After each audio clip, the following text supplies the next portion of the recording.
Bonjour tout le monde, ou plutôt bonsoir, hein, parce qu'il n'y a pas grand chose de jour qui reste dans cette pièce. Alors première grande nouvelle avant de commencer cet épisode, je me suis débarrassé de la lampe, je l'ai remontée, c'est fini, plus de lampe qui pendouille en arrière-plan. Ouh, c'est cool.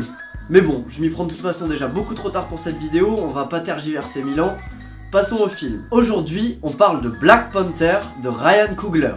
Wakanda Forever.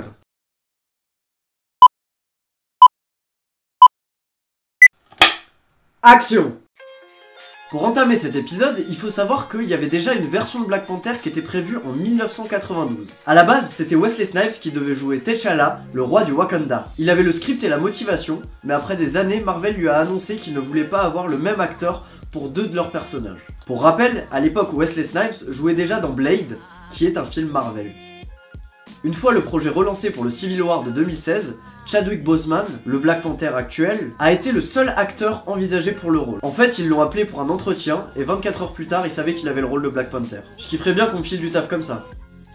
Ryan Coogler, le réalisateur du film, pour les 2-3 du fond là-bas qui suivent pas, voulait que la scène de course-poursuite en Corée soit montée en même temps qu'elle était tournée. Ce genre de choses, ça se fait très peu, voire jamais, parce qu'un tournage c'est très coûteux, et du coup, ils préfèrent en général faire ça en post-production. Mais pour cette scène, Coogler voulait être sûr que tout était fluide, beau et rendait vraiment bien à l'écran. Il a donc estimé que c'était plus favorable de faire ça de cette manière-là.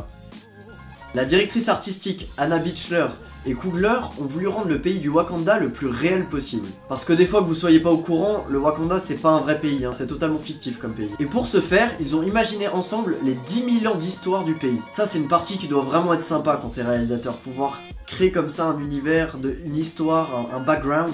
C'est vraiment sympa. En plus, ils ont fait ça dans le détail. Ils sont allés jusqu'à définir le nom des rues. Ouais, c'est pas très utile, mais c'est vraiment cool. L'acteur Michael B. Jordan, que j'aime beaucoup et qui joue Eric Killmonger, l'antagoniste du film, a tenu un journal où il se mettait dans la peau de son personnage. Apparemment, c'est un truc qu'il fait pour chacun de ses rôles, pour réussir à mieux rentrer dans le personnage, à se lier en fait. C'est plutôt cool.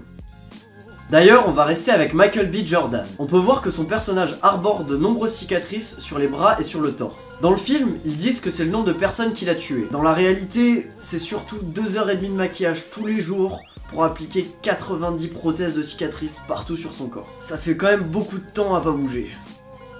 Black Panther étant un film engagé pour la cause de l'égalité des couleurs et des sexes, on peut voir que le casting est composé de beaucoup d'acteurs africains ou afro-américains, et que le film possède des personnages féminins forts. Il faut savoir que c'est pas que devant la caméra.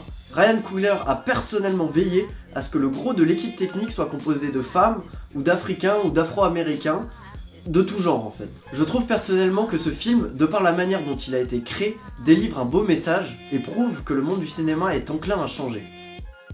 Et pour la dernière anecdote, on finit sur une touche attendrissante.